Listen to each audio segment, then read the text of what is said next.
Raghunath, are you ready for this? What? The Wisdom of the Sages trainings that are going on. Where? At the Eco Village, the Govardhan Eco Village in India. Why? To totally transform your life spiritually. Who? You, me, Raghunath Swami's going to be there. Other great teachers are going to be there. Lots of cool people. How? You go to wisdomofthesages.com/events. You find all the information there. Haribo. Om Namo Bhagavate Vasudevaya. Om Namo Bhagavate Vasudevaya. Om Namo Bhagavate Vasudevaya.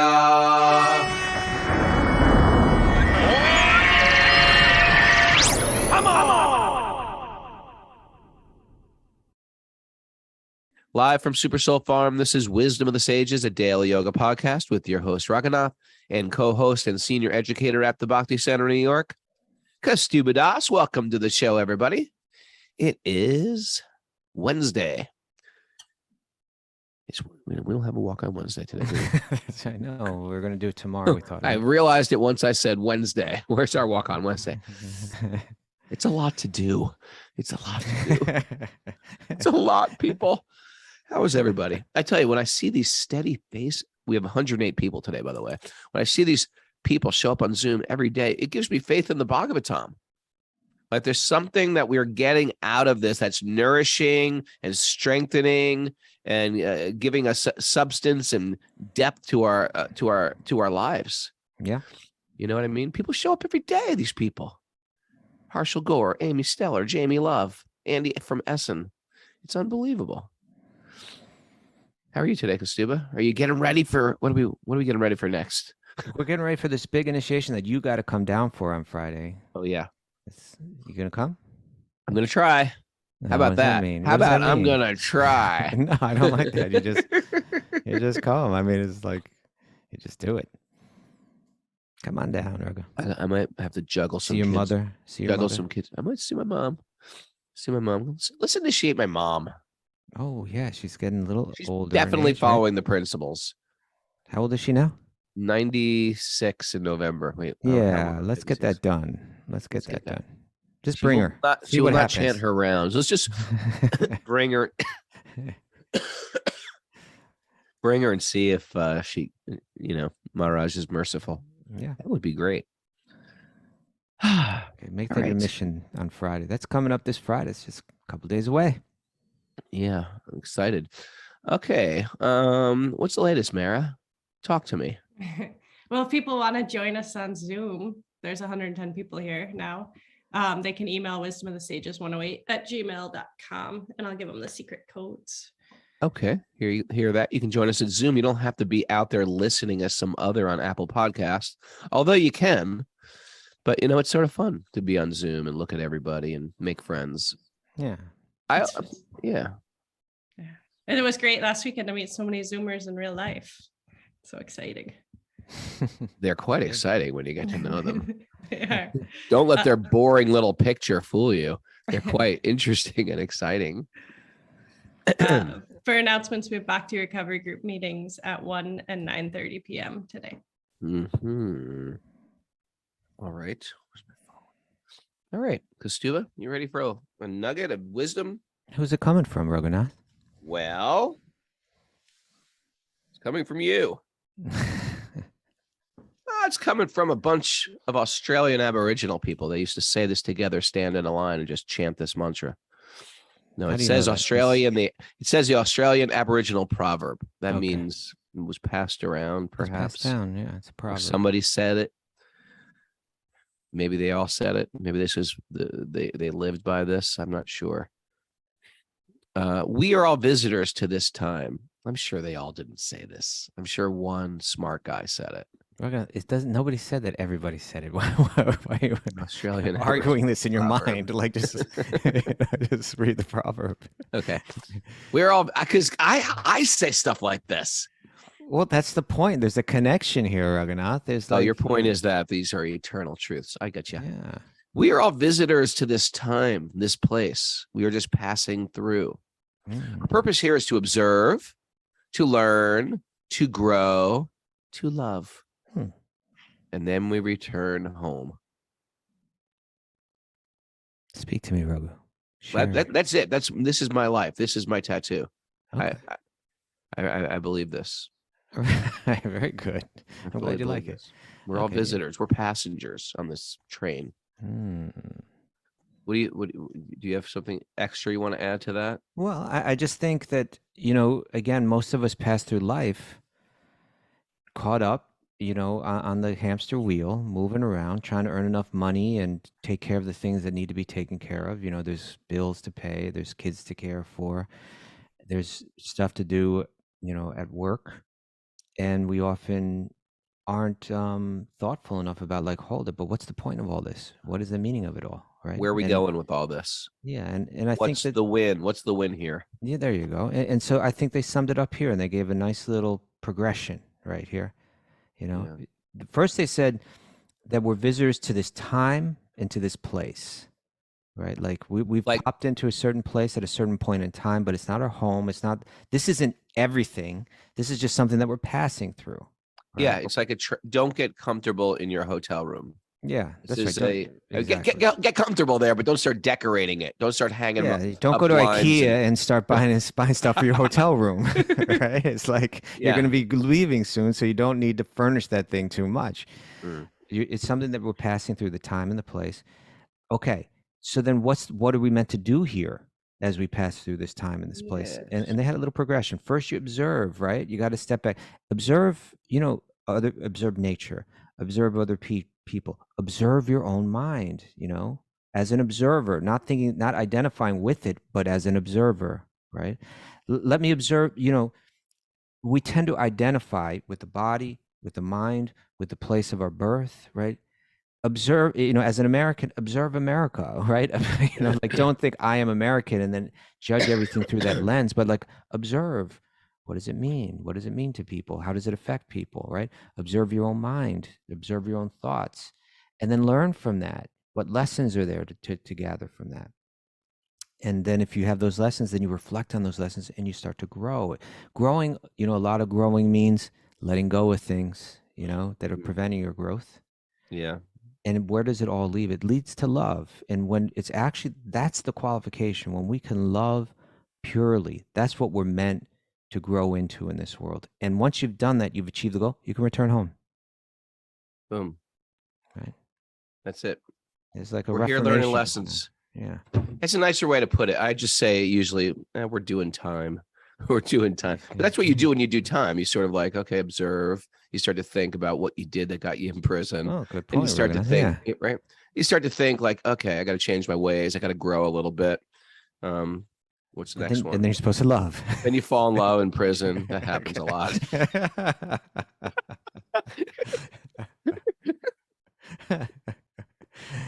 But I guess prison love. That's how we're starting the show today. But it means that you're ready to go back out into healthy society as like the healthy society, spiritually, that I can love, that I'm not selfish anymore, that I actually care about others. And I've learned the lesson that I'm happiest when I'm caring about others, right? Sure. So we observe, we learn, we grow, we love. I like it. I think the Australian Aboriginals, they understood a little something about life. They're catching on to something here, right? Yeah. I'm getting all melancholy from that Little Rascals No, you had to go back rant there. we went on yesterday. Little Rascals. It made me start to obsessively Google search other TV show people that I was in love with that sort of just disappeared or what happened to them. And it's always quite a sad story. I'm thinking to myself, it's like, maybe I'm a sad story. Maybe people are thinking of me like, yeah, remember Ray Capo? What a sad story.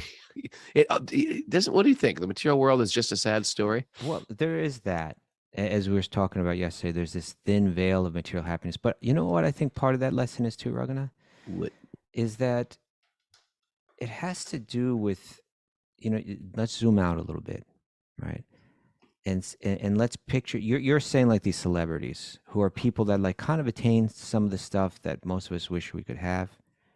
Fame, money, maybe, they're attractive, sexually, it's an advantageous, kind Right. of position, so it's like a lot of things that even people just dream about, they get. Right. But what we see is that they can't handle it. And so it's kind of, to me, part of the message there is that, like, there is this being, like our theology is saying that there's this central being, right? Nityo Nityanam, Chaitanya Chaitananam. This is Upanishads, right? That amongst all the eternal living beings, there's one eternal being. Amongst all the conscious beings, there's one conscious being, and the many are dependent on the one, right? So like there's one being that could handle like unlimited lovers. There's one being that can handle unlimited fame, Unlimited, right? Unlimited like, wealth. That like what you're dealing with is like an incredible amount of energy. It's like a child sticking a knife in a light socket. It's like too much energy, right? It's one thing if you tell the child, hey, plug in the lamp. It's another thing if you put the fork. It's like telling like some ordinary person who knows like basic things about electronics to go up and work the big get on that thing and climb up there. Those big the power lines.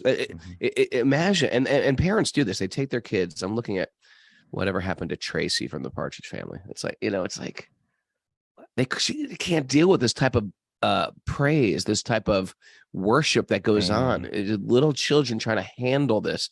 How do they cope with it? It all ends up ugly. If it wasn't for Krishna consciousness, Krishna consciousness is like it's like an education of how to deal with opulence. Yeah, or how to let go of the desire for it, right? Right. Yeah. Right. Or thinking that by getting it, there'll be some deep satisfaction. Right. So here's the idea: is that let Krishna be the attractive one, right? I think that should be a postulate, maybe number 14. Let Krishna be the attractive one. Yeah, and so so we're thinking we're going to find happiness by having Krishna's opulences. That's what it is. Yeah. But it's his opulences, and he's got unlimited ability to handle unlimited fame, unlimited wealth, unlimited lovers, all of that. He can. We're here trying to take that, and it's being proven to us again and again we can't quite handle it. And when people start to get a lot of it, we see they start to crumble, unless they have some inner wisdom, right? And even then, it's challenging, right? Yeah. Unless they develop some kind of detachment from it, unless they have some real eyes of wisdom, unless they're observing and learning and growing, they struggle so much, and it leads to we see it's addiction and wild lifestyles that are destructive. It's it's a very common story. Yeah, people want to be a little normal sometimes. they vacillate. I want to be normal. I want to be famous. I want to be normal. I want to go back. Normal is boring, and then fame is like overwhelming. Right. Sometimes there are some very famous people who just they just have a deeper calling. They just realize this is like the Jim Carreys of this world. We should do some Jim Carrey quotes. Okay, Jim Carrey. We'll look into him. All right. Anyway, that was you're gonna have to. I understand that your compassionate nature has you deeply consumed in Little Rascals and the Partridge Family right now. Well, pray for them, Raghunath. Pray from the core of your heart. Pray for their souls. Well, David Cassidy's already dead. Well, that doesn't mean you can't pray for his soul. Good point. Okay, where are we at? Narayanam namaskritya naram chaiva narottamam devim saratwastin vyasam tato jayam mudirayat. Before reciting the Srimad Bhagavatam, which is our very means of conquest, one should offer respectful obeisances to the Supreme Lord Narayan, unto Narayan Rishi, the supermost human being, unto Mother Saraswati, the goddess of learning, and unto Srila Vyasadeva, the author. Nasta prayeshva nityam bhagavat seva bhagavati utamasloke bhaktir bhavati naishtiki. By regular attendance in classes in the Bhagavatam and by rendering service to the pure devotee, all that is troublesome in the heart will become eradicated. And loving service to the Supreme Lord, who is praised with transcendental songs, will be established as an irrevocable fact. Om Gyana Timarandasya Gyananjana Shalakaya Chakshurun Milatam Yena Tasmai Shri Gurave Namaha. I was born in the darkness of ignorance, and my teachers are opening my eyes with the torchlight of knowledge. I offer my obeisances at their lotus feet. All right. All right. Want to hear my new shloka for Lord Jagannath today? Oh, okay. You're doing that? Yeah, go ahead. Yeah. Are you have you memorized it? Pretty much. In his left Close hand. your eyes and let's hear it. All right, I will. In his left hand, Lord Jagannath holds a flute. On his head, he wears peacock feathers, and on his hilks are yellow silken garments. On his hilks? On his hips. On his hips are yellow silken garments. He always bestows sidelong glances. Sidelong glances on his loving devotees, and he always reveals himself through his pastimes in the divine abode of Vrindavan. May that Jagannath Swami be the object of my vision. Let me hear that again. In his left hand, he holds a flute. On his head. Hand. Yeah, on his head, peacock feathers. Okay. And on his hips, yellow silken garments. Okay. He bestows sidelong glances on his loving devotees, and he always reveals himself through his pastimes in the divine abode of Vrindavan. May that Lord Jagannath be the constant object of my vision. I see there. It's all right there, Raghunath. You see, this person is saying, "Let me see him. Let me feel his glance." Rather than let me have the flute, the peacock feather, and the silken garments on my hilks. On my let me put the peacock feathers in my hair. But just to feel his glance, one will be like washed up in waves of divine ecstasy. In other words, it'll wash over you like whoosh. I can't wait to do this podcast bliss. From Jagannath Puri. Yeah, it's quite exciting. It's been a long time since I've been to Jagannath Puri. Oh boy, me too. Like 2012. I was with Gopal Chandra. It may be like 20 years or something like that. That's crazy. I got to go back. I know.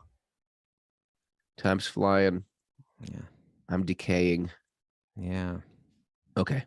All right, ready? That's where Bhagavatam is going to start to go here. Decay. The city is going to get attacked. The body is going to get What attacked. text are we on, Mara? Text 5. Text 5. My dear King Prachini Barshat. In this way, King Baranjana, with his heart full of lust and sinful reactions, began to enjoy sex with his wife. And in this way, his new life and youth expired in half a moment. Okay, let's analyze this. this. A little background first, right? As we were discussing yesterday, this is something. If you get this point, you understand a lot of Bhagavatam, a lot of Vedic teachings more clearly. Is that the Bhagavatam is juxtaposing spirituality not only with moral decadence, but also with materialistic piety. Right. Interesting, huh? Because when you think about a religion, you think of, okay, we just want you to be pious, be good, right? Go to some higher place. Nope. Right. Nope. No, Bhagavatam says to life. Yeah, no. Bhagavatam says you go for all of it. No. That's right. We want 100% of your soul.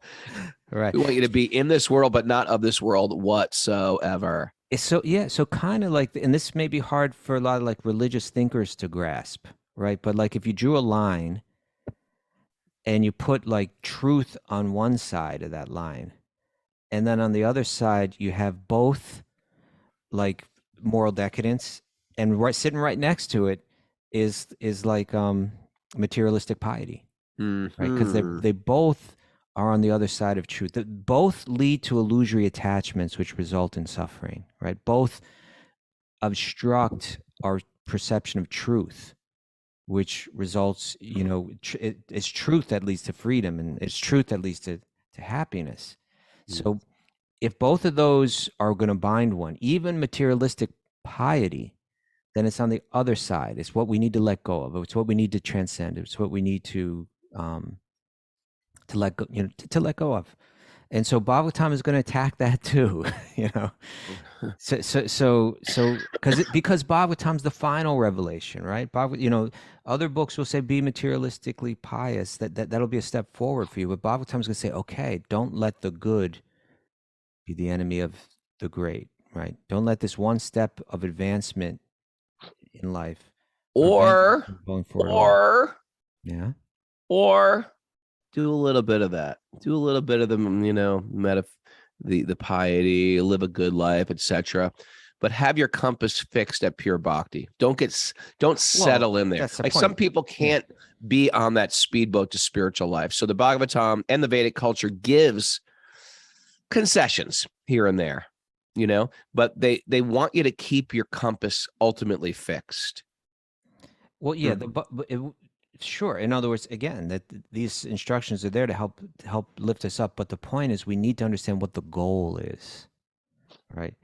Even if you're accepting some material. That's what I mean by the compass. Yeah, that's why I'm agreeing with you. You're agreeing. Okay. Point. I'm supporting. You're challenging me. No, I'm not challenging you. I'm supporting your point. We can't forget what the goal is. Bhagavatam's going to keep putting that goal right in front of our eyes. So here.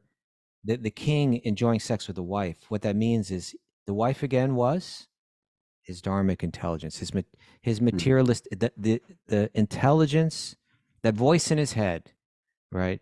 That's giving him guidance to be a pious but materialistically pious person. That's the wife, that dharmic intelligence. Through that connection, he enjoys the material world. And so that's what's being described here. First, he was morally decadent. He suffered from that. Now he's materialistically pious. He's enjoying it, but he's ignoring a very important truth. And we just heard about that in this verse. Why don't you read the verse again?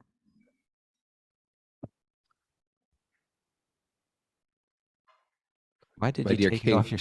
My dear King Prachini Barashat, in this way, King Paranjana, with his heart full of lust and sinful reactions, began to enjoy sex with his wife.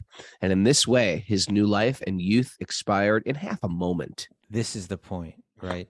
Even though he's enjoying materially, it's going to go by, and it's going to go by fast. A person that can zoom out in life can recognize this, right?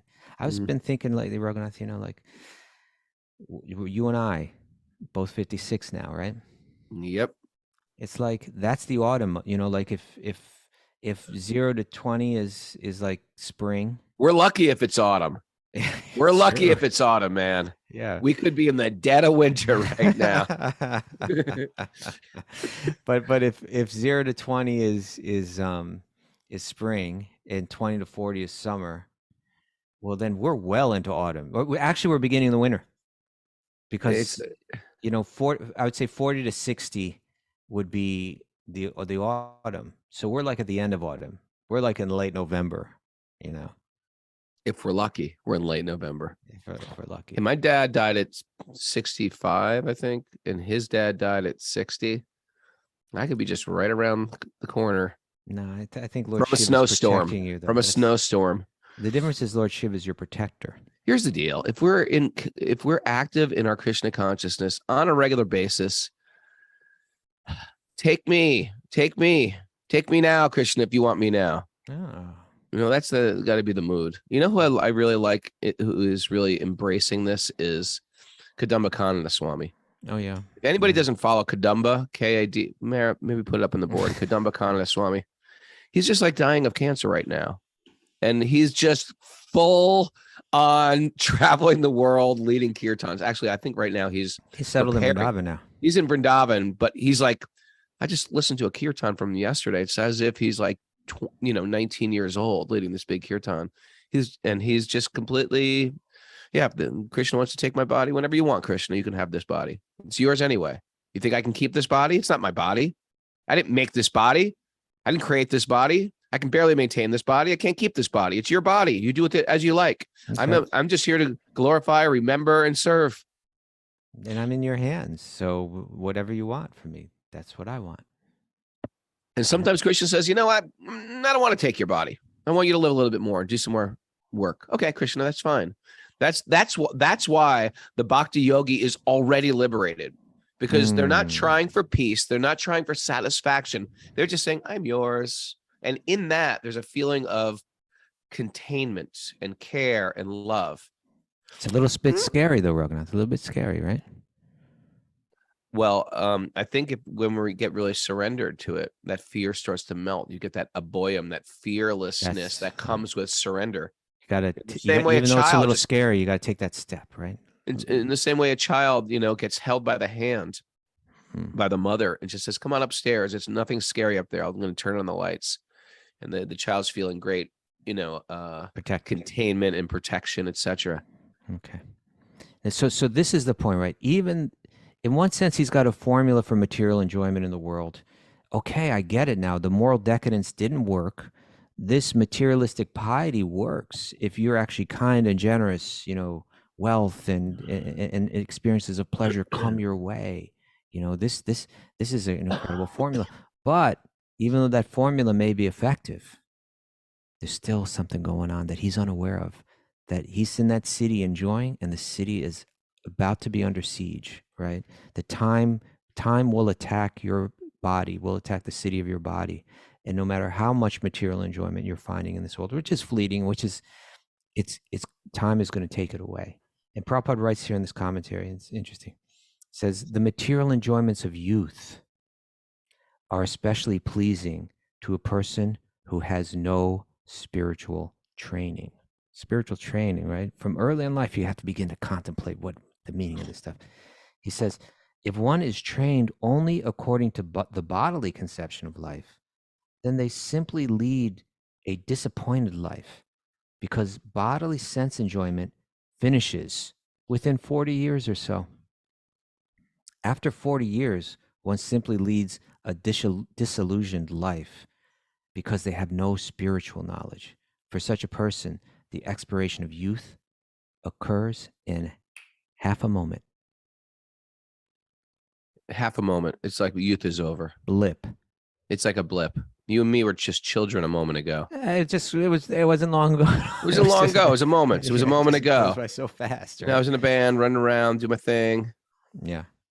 And Prabhupada says, 40 years, that's the midlife crisis people have, right? That's when they say, hold it. If they're lucky, that's their midlife. Right. My This means they're living at 80. All these thoughts that I had about enjoyment, and it's unfulfilled, and my ability to ever experience it is slipping through my hands like really quick. I'm balding. I'm getting fat. I'm growing old. I'm stuck. Are you looking at my picture and saying all these things? No. I'm wearing glasses. Wearing a blue sweatshirt. I've got a blue sweatshirt on. Doing a podcast. You're just looking at me like saying, No. I'm just saying, and this is what men go through, right? Like ladies are looking, oh my God, the wrinkles are coming in. I'm having a hard time keeping my figure the same.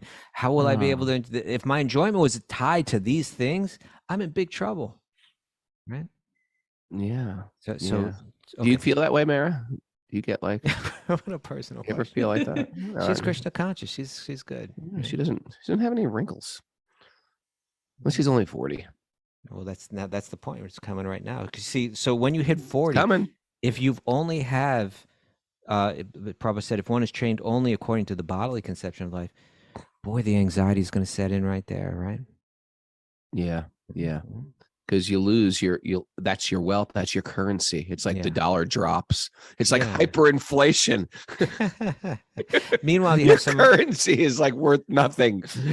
Meanwhile, you have someone like Kadambakanda Swami who's like much older, and his body is just like those cancer cells are expanding, falling apart.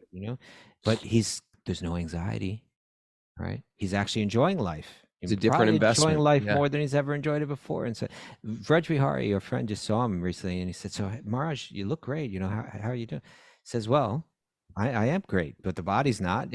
My body's falling apart, but I feel great." That's beautiful. Yeah. That it was that Oppenheimer, the one who built the atomic bomb. One of the people. He quoted the project. He quoted the bug. Yeah. Was it the Manhattan Project? I think so. Guess where the Manhattan Project was took place? Area 51. No. Where? At Westbeth, where I used to live. Oh, early on. Yeah. In New York City. But anyway, he did that quote from the 10th chapter of the Gita, Kaloshmi Lokshaya Krit Pravidho, the time I am. the destroyer of the whole world, It's going to destroy your body. the destroyer of the World of body. Your body is the universe, and time is going to wipe it out. Yeah, people say I don't believe in God. Oh yeah, Krishna is time. Do you believe in time? Well, Krishna's time. What do you mean? If you can't understand Krishna as an adorable, charming, sweet little hand, his little hands, beautiful eyebrows, peacock feathers, and if you can't understand that charming form of Krishna, Krishna comes in another form. He comes in the form of time, and that we all surrender to. Okay. Thank you. Good night, everyone. I'd much rather surrender to the charming, sweet little cowherd child. Right. Now let's read a few more verses, Ragnar. All righty. Text 6. The great sage Narada then addressed King Prachini Barshat. O one whose life is great. In this way, King Paranjana begot 1,100 sons within the womb of his wife. His poor wife. However, in this business, he passed away half of his lifespan. So, yes. O Prajapati, King Prachini Barashat. In this way, King Paranjana also begot 110 daughters. That wasn't enough to have 1,100 sons. All these were equally glorified, like the father and the mother. Again, these aren't real children. This is an analogy going on. Yes. Their behavior was gentle, and they possessed magnanimity and other good qualities. After this, King Paranjana, king of the Panchala country, in order to increase the descendants of his paternal family, married his sons with qualified wives and married his daughters with qualified husbands. He says the wives are consideration, determination, etc. The grooms are humility, affection, etc. Interesting. Okay. Now Of they these have- many sons, each produced hundreds and hundreds of grandsons. In this way, the whole city of Panchala became overcrowded by these sons and grandsons of King Paranjana. Now, what do those represent? the grandchildren represent pious acts that bring, materialistic enjoyment. And was it Panchala is the place that it was mentioned? Yeah. That Panchala is 5. that refers to the sense objects. Yeah, the 5. Interesting. So it's saying that all these desires are manifesting. They're turning into different pious actions and through that they're reaping material sense enjoyment. He's getting very caught up in it. Okay. Of these many sons, text It says 10. here, Panchala refers to the field of activities where the jiva enjoys the sense objects. Actions and reactions of the jiva generate. The actions and reactions that the jiva generates are represented by the sons and the grandsons. So all the actions and reactions in our lives. Okay. Text 10. These sons and grandsons were virtually plunderers of King Paranjana's riches, including his home, treasury, servants, secretaries, and all other paraphernalia. Paranjana's attachment for these things was very deep-rooted. So Paranjana's sons and grandsons were virtually plunderers of his treasury, of his servants, secretaries, etc. His attachments to them were deep-rooted. Prabhupada writes, he kind of sums it up here. It's just this basic message, right? In the commentary, he says, in materialistic life, one is engaged within the body and deluded by false egoism. It sounds heavy, but it's what every one of us struggles with, right? Yeah. Thus one thinks, I am this body, I'm a human being, I'm an American, I'm an Indian. This bodily conception is due to false ego, right? There's a function within the mind that is influencing us to tie our identity to the body. He says, being deluded by false ego, one identifies himself with a certain family, nation, or community. In this way, one's attachments for the material world grows deeper and deeper. Right? The more you play with it, the more you get attached with it. And the deeper it gets, and then illusion just becomes stronger, right? Then we become, was it you that was mentioning this the other day? Like, someone was mentioning like these football hooligans they have like in England or all over Europe, Hooligans. or South American too, right? It's like you identify with a sports team, right? It's like, Yeah. okay, well, I'm from Liverpool, or I'm from, Right. Anywhere they do that. I'm this from Sao neighborhood in Paulo. London. Yeah, I'm yeah, from right. Curitiba, whatever it is, whatever state. And then the other team is like your absolute enemy. How the hell could that be? Like, It's interesting. Why It's do you like, hate them so much that you're like physically like trying to like but destroy we're them? not so. I guess we are in other ways, but like they take soccer so seriously in these other countries outside America. We were playing in Brazil once, and we didn't know anything. And we were like, let's go buy some football shirts from the different, places that we're playing. So Hold I on, had a where Sao were you now? Paulo, I had a Sao Paulo shirt on, and Paramananda had some Santos shirt on, and somebody else had Brasilia. And all 5 of us were in 5 different shirts, and we came on stage. And I tell you, They didn't like it. I thought we were going to get like lynched. They were like booing, throwing things at us. Only Paramananda had the proper shirt for that town. Oh, lucky him. I just thought we were going to like, oh, this is going to be funny. It's not funny. You become their enemy over a t-shirt. Wow. Sort of crazy. But I'm sure that there are like sociologists that analyze this whole thing, right? I'm sure there are. That it really has less to do with taking football seriously than it has to do with like some kind of desperate search for meaning in life, Like, ooh, desperate search for meaning. I identify with, this is my tribe. I need something to fight for, life is meaningless unless I'm fighting for something meaningful, and then you attach meaning to something that actually has no meaning. There needs to be a Bhagavatam revolution. Get over this petty stuff. What do we have to fix all the problems of this world, Kostuba? Do we have to do this? It's Mary, you're going to be and Secretary Mara. of State. Mary, you're gonna... She's ready. Henry will be the wise minister. Okay. Nice. Jeff Eisenberg will be the one of the generals, Commander General. Yeah.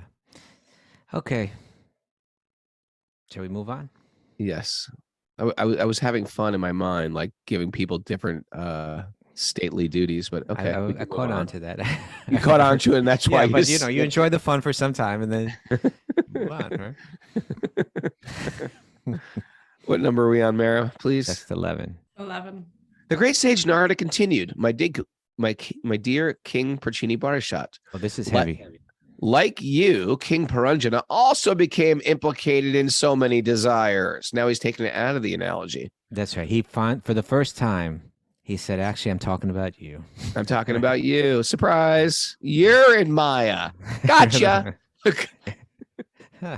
Thus he worshiped the demigods, the forefathers, and social leaders with various sacrifices, which were all very ghastly because they were inspired by the desire to kill animals. So now he tied it all in, right? Now he openly discloses to King Prachini Barishat, that this character, the story of this King Paranjana, it's you that I'm talking about, and you're the one that is so caught up in material enjoyment that you got caught up in this Vedic thing of sacrificing animals to enjoy material life. This is sick. This is going to bring you suffering. This is, you're causing unnecessary suffering in the world, and you're going to pay the price. I'm talking about you, guy. Thus King Paranjana being attached to fruitive activities, karma kandya, as well as kith and kin. I love that. Kith and kin. It's like a Southern thing. Your kith and kin. Is it Southern? I thought it was maybe a more British thing. Is it? Mara? Kith and kin. Well, how would Prabhupada pick up on a Southern? I mean, maybe the Southern people took it. I think it's Old English. You don't think Prabhupada did time in the deep South? I don't think so. Y'all, come on. Kinfolk, they'll say like that. Your kinfolk. Yeah. Now I'm going to start singing the Beverly Hillbillies theme song. Just don't spend your day Googling Beverly Hillbillies. What happened to them all? Whatever happened to Jeffro? I can remember them all, my friend. And being obsessed with polluted granny. We're so old. Okay, that was quality entertainment. It really wasn't, Raghunath. It really wasn't. King Paranjana being attached to fruitive activities, karma kanda, as well as kith and kin, and being obsessed with polluted consciousness eventually arrived at the point not very much liked by those who are overly attached to material things. Eventually arrived at the point I think, in other not words, very much liked. In other words, okay, he was enjoying, his formula was working on one level, but there's something that he was ignoring. No king. Disease and old age are coming his way. Surprise, you're diseased and old. O king, in Gandharva Loka, there is a king named Chandavega. Under him, there are 360 very powerful Gandharva soldiers. Are we back in an analogy? Yeah, he's going right back. He snapped right back. He's like, hey, this analogy is about you. And now he's And we're continuing. back in the analogy. So, you know, Now sit up apply tall. to yourself. Apply it to yourself. You're going down. Along with Chandavega, there were many female Gandharvis, Okay. as there were soldiers, and all of them repetitively plundered all the paraphernalia for sense enjoyment. Okay. So, Raghunath, I'm going to ask you something. Oh, hot seating me. Well, it mentions that there are 360 very powerful Gandharvas. What do you think that represents? Days of the year, lunar calendar. Right. So Chandavega represents. Boom! You hear that, Mara? Boom. Right. Got that. Chandavega represents. Chandavega? Yeah. Time? There you go. So Chandavega represents time. I wonder what Chandavega means. We should figure out. Chanda is like, could be the moon. Chanda. Oh, yeah. It says in the purport it Yeah, the means very moon. swiftly passing away. That's what Chandavega means? That's what the purport says. Since time and tide wait for no man, time is herein called Chandavega, which means very swiftly passing away. Well, there you go. Thank you, Mary. Look, Mara, right you're top. on it. You're on it. Prabhupada's purport. There you go. For Prabhupada's purport. So Chandavega is time, and then there are male and female Gandharvas. So like when we say day, we generally mean a 24-hour period, but a lot of times in these Vedic teachings, there's like the days and the nights, right? So there's 360 days, there's 360 nights, right? That's what's coming. And Gandharvas, they're known as beautiful singers and everything, but they're also like powerful warriors, Mm-hmm. right? And so Chandavega is coming. It's coming with not 360 powerful soldiers, or really like twice that, right? Okay. Okay. Text 18? No. 17? 15 maybe? 15? Did you read 14 even? 14? I think you did read 14. But Yeah. Yeah. 15.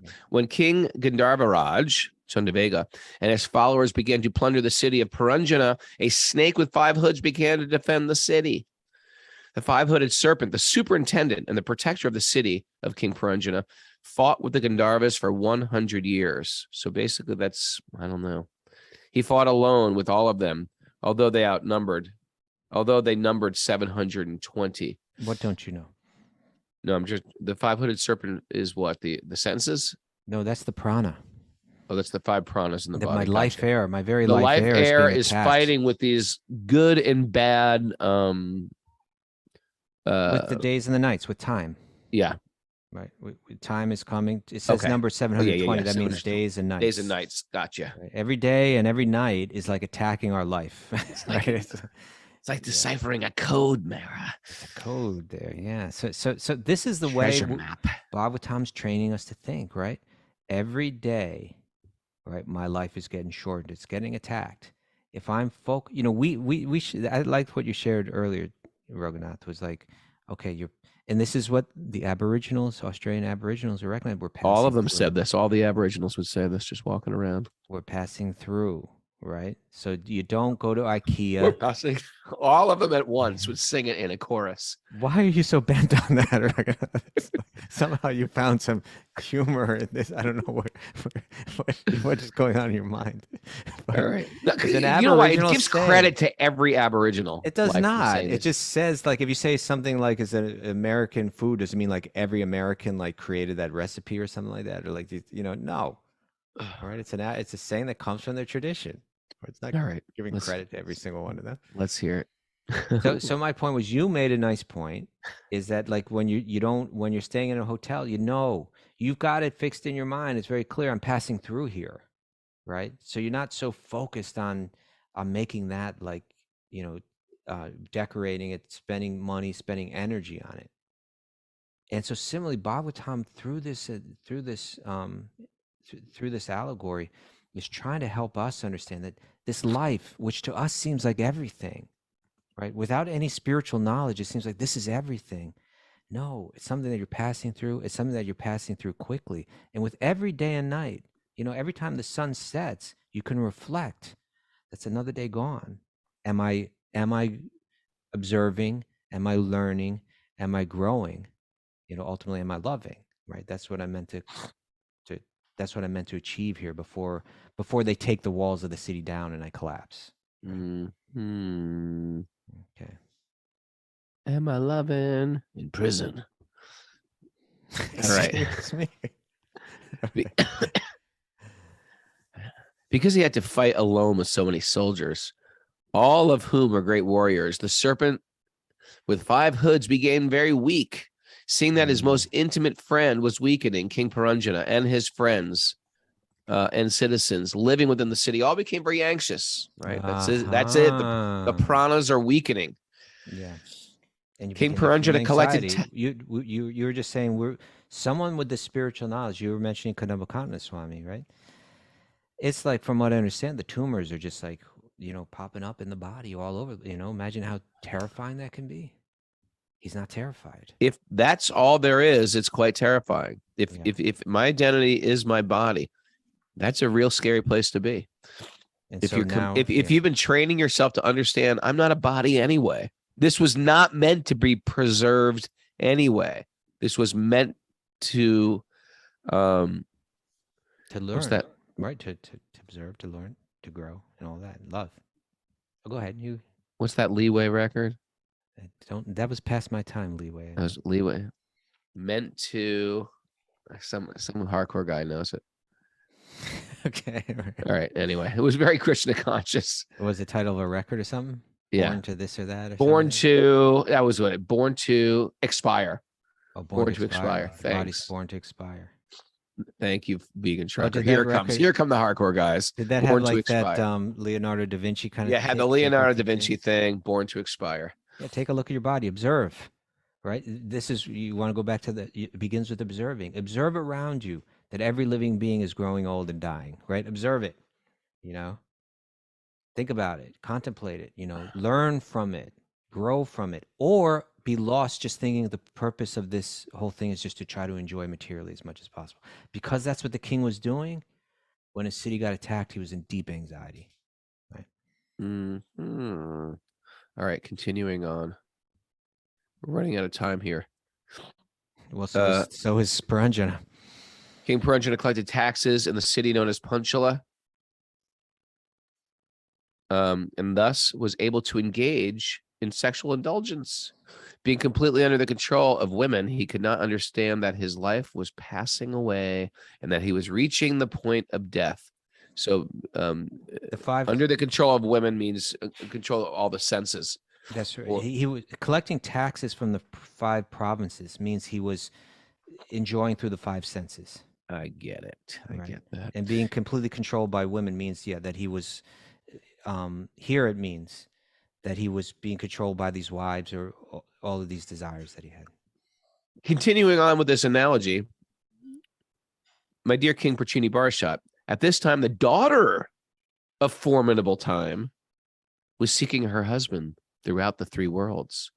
Although no one agreed to accept her, she came. Who is the daughter of formidable time? Disease. Ooh. You don't want to meet her. You don't want to meet her. No one wants to date her. Okay. No one danced with her at the prom. The daughter of time, Jara, was very unfortunate. Consequently, she was known as Durbaga. Durbaga, ill-fated. However, she was once pleased with a great king. She was once pleased with the great king, and because the king accepted her, she granted him a great benediction. Okay, well, I think we're out of time for today. We're out of time. Unfortunately, I really want to hear about what Jara. What was the? Yeah, what did she give? We're gonna find out tomorrow. We're gonna. Oh, Krishna, what do you got planned for me today? I don't know, but I know what he's got planned for you on Friday, Raghunath. Yeah. Yeah. Gonna go visit. Gonna see the fire right. yuggyas. I wanted you to come down for that. I think it's important. You got to be there for Kikoji. You got to be there for Pat. You got to be there for the Jewel of Harlem. Maybe we should have my mom come to your house. How else can I add I'd be Krishna happy consciousness? I'd be happy to have her over. You How wanna else have can her I over? add Krishna consciousness to my mom? I've to my never mom? really At gotten to this know your point- mother. I've kind of just said hello to her once or something like that. I never really like. Oh, with her. she'll judge you. Don't worry. I don't mind. No.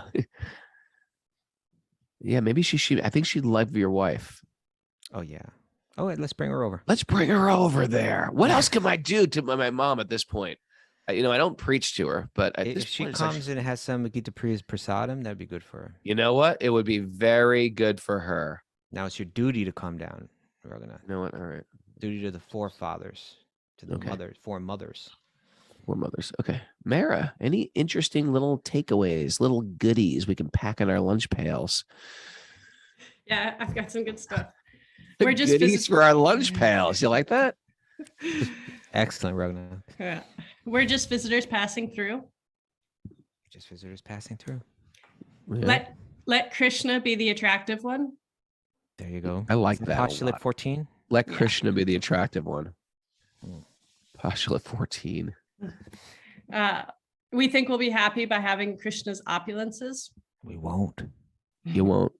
I mean, you have a little, Can't handle happy. You might be a little happy, but you can't handle it. We can't handle Look at it. the way Krishna dresses. Like, picture any way Krishna dresses with these big, loud sequin. We would look turbans. stupid. Imagine Kastuba walking around. I in a would big look sequin ridiculous. Outfit.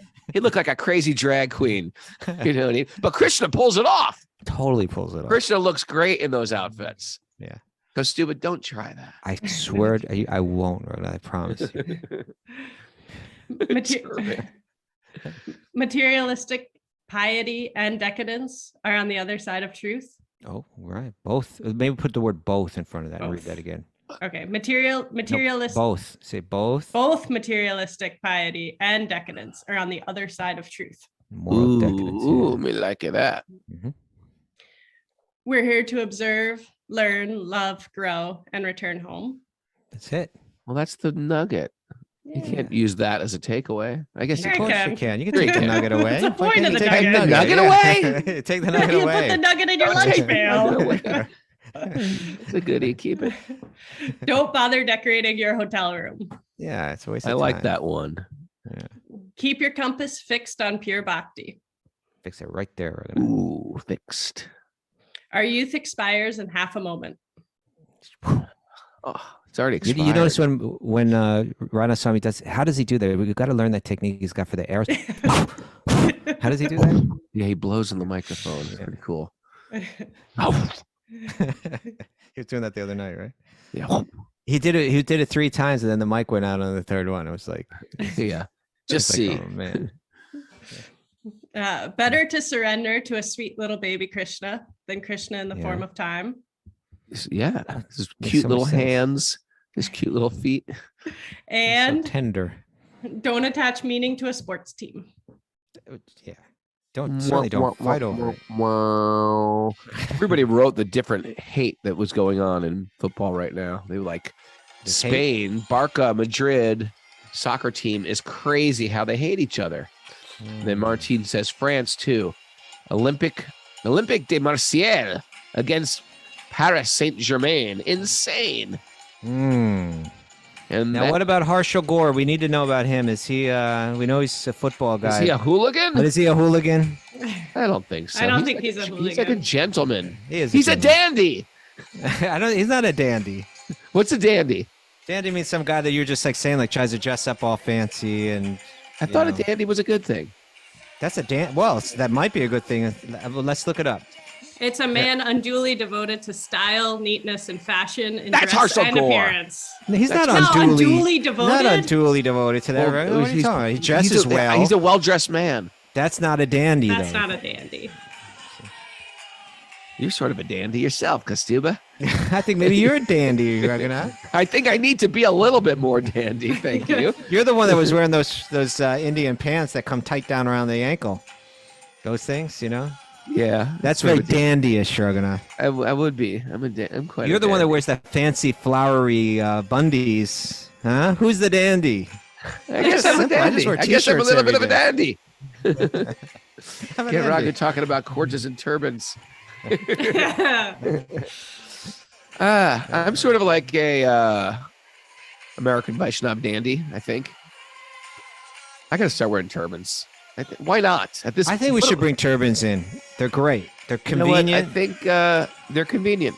They're convenient. They don't have to be super dandyish either. They could just They're be fashionable. practical. They're A very real practical. fancy boy. Was that? That's Seinfeld. Yeah, was that Real- from Seinfeld? Mad Yeah. Scientist. I think it was. He's a Yeah. dandy, a real fancy. That was from Seinfeld. It's all there in Seinfeld, Raghunath. It's All all the truths of the universe. there. Yeah.